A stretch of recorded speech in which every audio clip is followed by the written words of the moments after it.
Le principal hôpital du sud de Gaza, pris d'assaut par les forces spéciales israéliennes.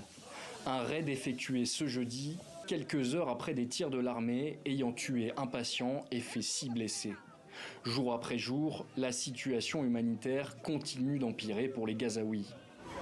Du côté de Rafah, dans cet autre hôpital, les patients gravement malades ou blessés s'entassent. L'établissement est à peine opérationnel et le nombre de morts a explosé. Aujourd'hui, le taux de mortalité dans la ville de Rafah a été multiplié par 5 ou 6. Cette situation est principalement due à l'augmentation de la population et à la pénurie de matériel médical et de médicaments, ce qui empêche de fournir des services médicaux complets qui sont par ailleurs disponibles pour les patients du monde entier. Des conditions de vie dégradées à chaque nouvelle étape de la fuite des Gazaouis. Dans ce camp de fortune de Rafah, au sud de Gaza, les réfugiés se préparent à fuir à nouveau, sans savoir où aller, dans le dénuement le plus total. Ils nous ont humiliés, ils nous ont ramenés 100 ans en arrière. Ils nous ont fait vivre un enfer.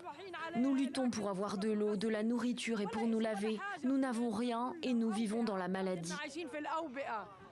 La situation humanitaire a atteint un niveau catastrophique pour les 1,4 million de Gazaouis massés à Rafah. Avant la guerre, la ville comptait moins de 200 000 habitants. Le manque de nourriture est devenu critique ces dernières semaines. Les observateurs internationaux continuent d'alerter sur le risque encouru par les enfants gazaouis. Il y a 325 000 enfants de moins de 5 ans qui risquent de souffrir de malnutrition aiguë.